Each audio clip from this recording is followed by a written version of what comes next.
welcome to another 10-minute preview as we look ahead to game week 3 and a list of fascinating fixtures. Now, to keep me on track and to keep Jason McKenna happy, I will, of course, have the trusty phone in front of us, and I will be keeping an eye on that clock as it ticks towards that 10-minute mark. Now, we managed 14 minutes last week, which wasn't very good, so we'll see if we can do a little bit better. And we're going to start the clock now. City take on Arsenal in the early kickoff. Now, the big news from the Etihad, and as we suspected, Kevin De Bruyne with an ankle problem is out.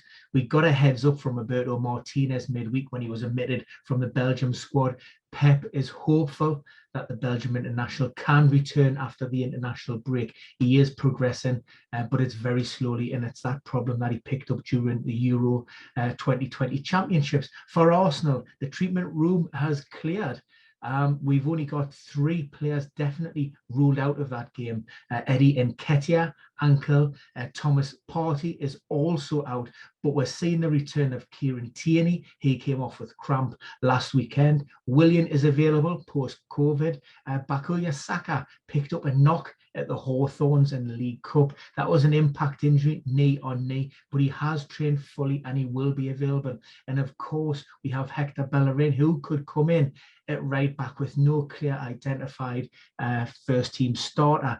It's likely to be Cedric Soares with that. And there was some talk that maybe Gabriel could return after a knee problem. It doesn't look like he's going to be with the first team squad, but he won't be too far away because he actually played for the under-23s on Thursday. Now, Aston Villa, they entertained Brentford, Dean Smith's old team. Now, the home side, the main talking point for them and the major question mark is regarding Ollie Watkins. Again, he's another player who's had a bit of a knee injury impact.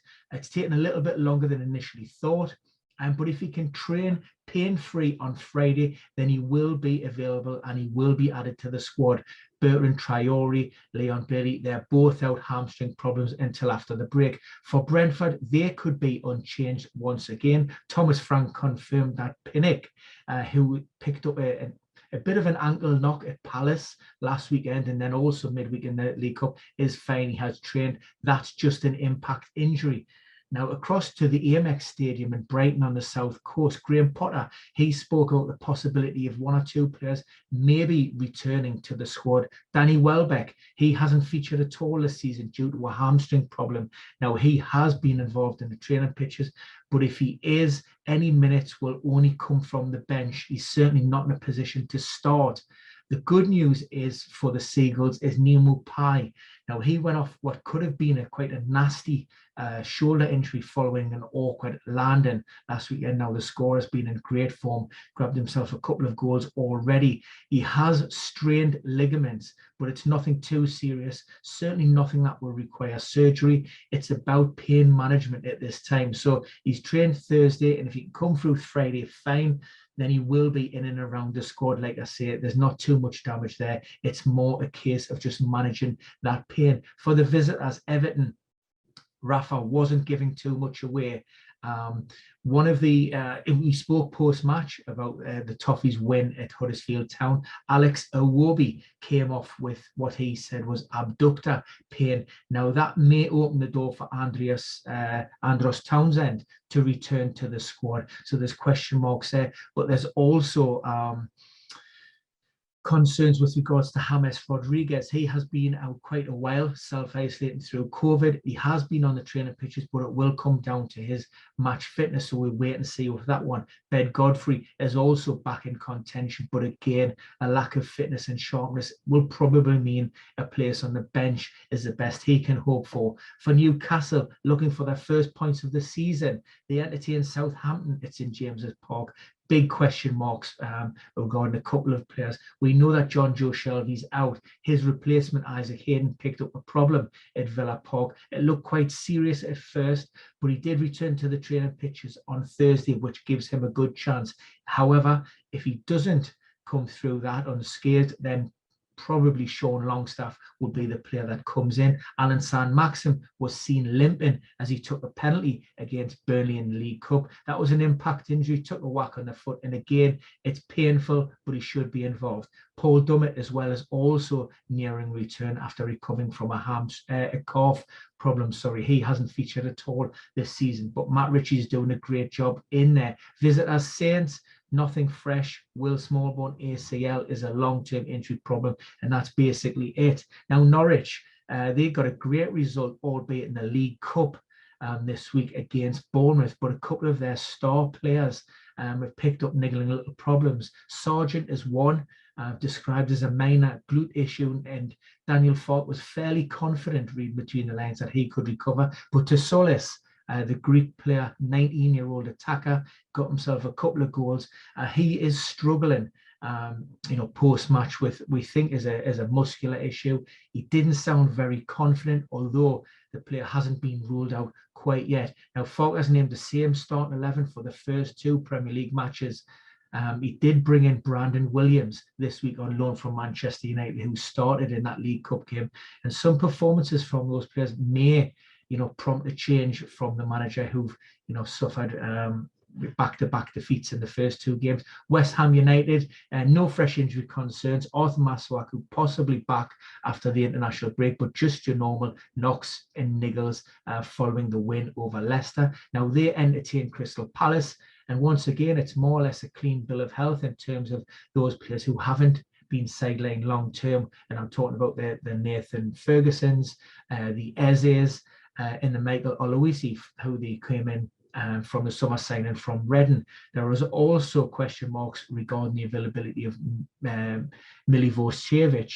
His personal reasons, nothing specific with regards to their absence, but he hasn't featured in any of those three games this season. For Liverpool, we have one confirmed injury absentee, and that's James Milner. The rest seem to have trained well. However, Jurgen Klopp didn't mention any individuals, particularly Fabinho and Alex Oxlade-Chamberlain, who both missed out in game week 2 due to personal reasons. Now they face Chelsea. Thomas Tuchel, very coy ahead of the game, never mentioned any team news whatsoever. But what we do know is Ruben Loftus-Cheek was spotted on the training pitches last week post-COVID, so he's maybe within with a shout.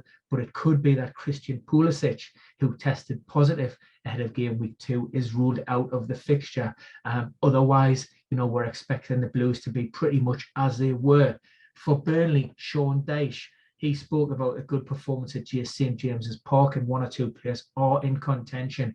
But we have seen Westwood and Matai Vidra back on the training pitches and trained on grass on Thursday and Friday. So that puts them into the manager's thinking, and they take on a Leeds United team.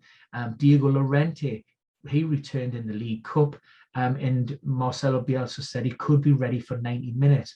Also, Adam Forshaw was able to get minutes under his belt and come through that game unscathed. The only injury problem that we're aware of at this point is Robin Koch, and that's a pelvis issue. For Spurs, Cameron Carter-Vickers and Joe Rondon are the only two confirmed absentees. Everybody else seems to have come through last weekend's game and also the Europa Conference game unscathed. There were, of course, question marks with regards to Heung-min Son, who was seen taped with his hamstring. He was on the bench and came on for minutes on Thursday night. And also Harry Kane. Question marks will be, can he recover, given the quick turnaround between games, to start twice within sort of 72 hours. And finally, Wolves, Willy Bolly is back on the training pitches. He's been missing for the first few weeks due to a hamstring problem. Whether he's fit enough to start in that back line remains to be seen.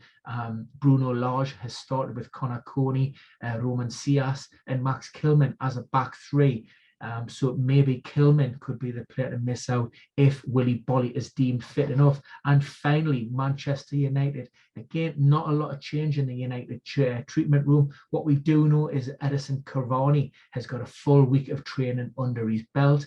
And also Rafael Varane has 2 weeks training now, but Ollie was very coy on whether either player would be involved and in what kind of capacity. We know that Phil Jones is still working his way back from a long-term knee injury. Marcus Rashford a shoulder problem, Dean Henderson, post-COVID, and finally Scott McTominay admitted that he needed to go under the knife to address an ongoing groin complaint.